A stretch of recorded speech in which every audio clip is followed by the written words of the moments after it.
Now, President Cyril Ramaphosa has announced that the late ambassador to France and former Minister Nathi Mthethwa will be honored with a special official funeral category 2 on Sunday. He has also ordered that the national flag be flown at half-mast from today until the evening of that funeral. Mthethwa held several key positions in government. Today, we look back on his time leading the Department of Arts and Culture with his former colleague, Professor Siphiwo Mahala.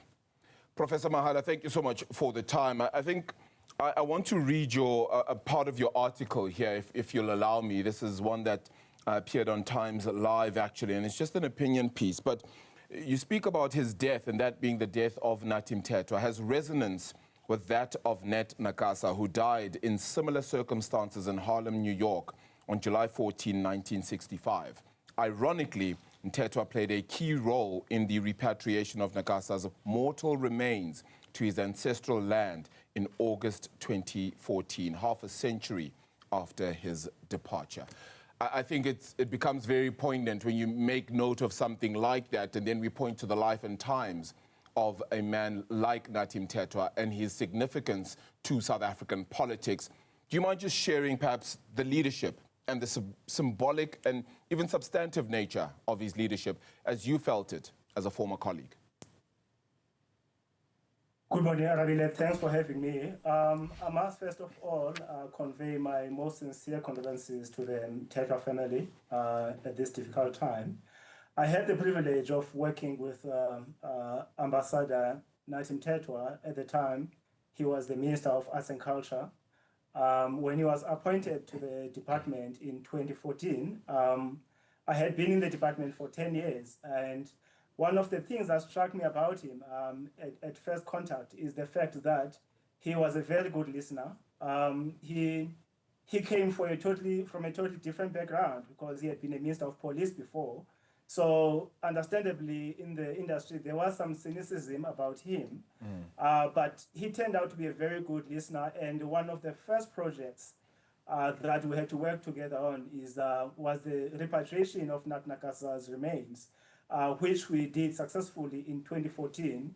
You would recall that Nakasa was a journalist, and that the biggest media award in South Africa is named after him, the Nat Nakasa Award for Courageous Journalism. So the media had been trying to get his remains repatriated for nearly 20 years. And it was through the support and cooperation of Minister Nathi Mthethwa that we were successful in bringing those remains back to South Africa. Yeah, and very poignant then, because it's about that leadership that we then ask questions about, I suppose, in days like this as well. And whether the focus, when you see things like the flag saga and many other projects, were those just deliberate distractions that took away, or were those part of what looked like a deeper systemic neglect in the sector, maybe? First of all, I must indicate that I had the privilege of working with Mr. Nathi Mthethwa in the first 2 years of his tenure as the Minister of Arts and Culture. And I think he had a relatively good start in the sense that despite the initial cynicism, the industry did embrace him. However, you would recall that by 2019, the Department of Arts and Culture was merged with Sport and Recreation into one department. That has been done before, and the result has been the same, that the arts and culture component gets neglected. It gets treated more like, a poor cousin of sports. And that has been a perennial problem since '94. So a lot of cracks began to show in his administration. And coming to the 22 million saga flag, this is a matter that happened way after I left civil service, and I have a strong opinion about it, and I hope you can give me a minute to explain. Sure. If you go to Egypt, you most certainly want to visit the pyramids. If you go to New York, you'd most certainly want to visit the Statue of Liberty. And if you go to Paris, where Ambassador Mthethwa sadly passed away, you would want to visit the Eiffel Towers. South Africa at the moment does not have a landmark of that nature. I had the privilege of working in the Union buildings at some point, and in 1 hour, you would get about 6 buses visiting the Mandela statue.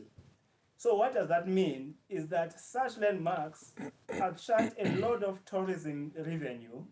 So should government, and please note that I'm not saying arts and culture, but government widely invested in such a flag, the objective would have been to generate tourism revenue, whilst it was Nathi Mthethwa as the Minister of Arts and Culture's mandate to promote national symbols. But I feel strongly that the return on investment wouldn't have gone directly to the arts and culture sector. Instead, it would have gone to tourism. And therefore, it is my strong feeling that that project was necessary. However, it should have been funded by SA Tourism or any of our tourism agencies. Yeah, look, Prof, I mean, one could argue that you have the monument where Nelson Mandela, amongst others, were caught. You have the Nelson Mandela statue in Sandton. You have Table Mountain, which you could call onto. You have the Drakensberg Mountain, all of which are still areas in which you'd come to South Africa to visit, amongst many others. So I hear what you're saying, but perhaps was something like that not passing what is really beyond what South Africa needed? Because at the time, you see the struggle when it comes to things like employment and yes, heritage and culture being a key proponent and part of that. Did this message maybe from the minister at the time not share some sense of maybe no understanding of what we were doing or where we were as a country? Or were there broader issues at play and that it was just important to ensure that the budget issued to arts and culture and sports was just used in that manner? Yeah, first of all, the issue of the flag was approved by the government, not the Department of Arts and Culture. Nathi Mthethwa had conversed with the broader government, and it was approved. Secondly, I saw it as an attempt to rebrand the image of South Africa beyond that of our first president, that is President of the Republic of South Africa, Democratic Republic of South Africa, President Nelson Mandela. So that's how I saw it. And unfortunately, Nathi Mthethwa had to be the one presenting that in the midst of the difficulties that the artists were facing, because you recall that the backlash was because at the time we were emerging out of the COVID period where there was lockdown, where artists could not perform, could not generate income. And yet there was a 22 million that was reserved for such a flag. So the timing was wrong, in my view. And secondly, it should not have been funded through the Department of Arts and Culture, because other landmarks that we have, as you say, you find them all over. But to have a landmark in the form of a flag, so regardless of your political affiliation, of your allegiance, we all pay tribute to one flag, that is South Africa. So it's a project that, in my view, could have been embraced by the broader South African society without being associated with a particular political movement. You also describe him as politically unshakable in this article as well. And I wanted to get your sense of what you mean by that. Is it a sense of resilience that you think he earned a lot more through achievement, or maybe just through political insulation into these positions? It's actually the opposite. I'm talking about the facade of a politically unshakable person. In other words, working with Nathi Mthethwa gave me exposure to another side of him, that beneath it all, he's a human with feelings, with emotions. He gets disappointed. He had his own anxieties. I had to, I had the opportunity to interact with him way after I had left the department, and he was really concerned and worried, and to some extent, helpless about certain failures of the department, which he himself admitted. So he was not unshakable at all. Very interesting, actually, then, as well. I mean, it's also just about whether there was a lot more political interference as well in the tasks he had, or was he perhaps resolute in his own decision and his decision-making overall here in the department? Was there a lot more of that, or do you feel that there were many outside voices that perhaps influenced him? Well, I indicated earlier that I only had the privilege of working with him in the Department of Arts and Culture in the first 2 years. And I can say, as I said before, that what struck me about him was that he was a very good listener. He would listen and embrace a project. There are certain things that, of course, would be beyond an individual, but he tried. One of the ideas that originated with him, for instance, was to establish the Living Legends Legacy Project, which was aimed at supporting arts legends and ensuring that they impart skills to the next generation. Unfortunately, there was corruption involved in the project after he had established it and funded it. So such things really cannot be pinned down on the leadership. And of course, during his tenure, there was, what we call the Abahlali Base NAC. Yes. The National Arts Council is another agency that is mandated to fund arts projects in the country. And during the COVID period, artists were struggling, and the institution itself had leadership problems.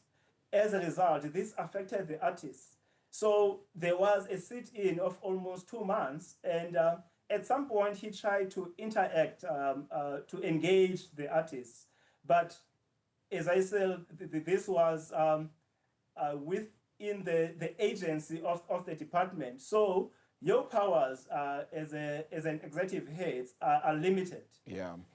Just perhaps as a final one, I mean, do you think, considering everything you've just noted now as well, is there greater risk, unfortunately, of, and considering the murmurs and the conversations that have been had at quite a few commissions of inquiry too, and I know that's not necessarily your field here, but do you think overall, considering the things you've noted, that Nathi Mthethwa's legacy will be perhaps more defined by the controversies more than the contributions he made? Well, I mean, the question of legacy is quite subjective, but it's fair that we will compare and contrast. We're talking, for instance, about the 22 million flag issue. Much as I would have supported it as a tourism venture, as an initiative that is funded through tourism funds, Nathi Mthethwa listened, government listened, because they withdrew that project after the backlash. But there are certain aspects, like, for instance, as I'm saying in that article, when you talk about his efforts in repatriating Nat Nakasa's remains, I think this must be understood within the context that when Nat Nakasa left South Africa in 1964, he was given an exit permit. In other words, he was not allowed to come back. And almost 50 years after his return, after his passing, he remained, a citizen of nowhere. So it was a landmark decision, intervention that Nathi Mthethwa made to bring back Nagasa's remains. Not only that, because us as officials, we thought we were done. We managed to do what the whole country wanted, to bring back Nat Nagasa and reclaim his dignity. But what he said was that, what are we doing for the youth? And to me, that was remarkable, that we began to initiate a dialogue among the youth, and the winners of those two competitions, the debate and the essay competition, it was not just to give them money that they would spend within a month, but we gave them internships. Those internships gave them an opportunity to kickstart their careers in journalism. And for me, that's what I would like to remember Nathi Mthethwa for. Yeah, I've actually got time for just one more, if you'll allow, and I suppose it's just lessons that should emerging cultural leaders, especially, maybe take from his tenure, both in terms of what to emulate and maybe in some ways what to avoid. Nathi Mthethwa, first of all, served the Department of Arts and Culture for 9 years. What that means is that he had 2 consecutive tenures, and he was the first minister to have 2 consecutive tenures since 1994. And if you look at the beginning of his tenure, there are some major wins, but his second tenure was very much marred by controversy. And I think part of that is the neglect that happens in the arts and culture space. Arts and culture is quite different from sport in the sense that when you're dealing with sport, you have federations, right, that you deal with. But arts and culture doesn't have that. So it becomes very important to listen to the voices out there. And I think even the current minister and future ministers, I would advise them to keep their finger on the pulse of the industry to understand the kind of interventions that need to be made. Yeah.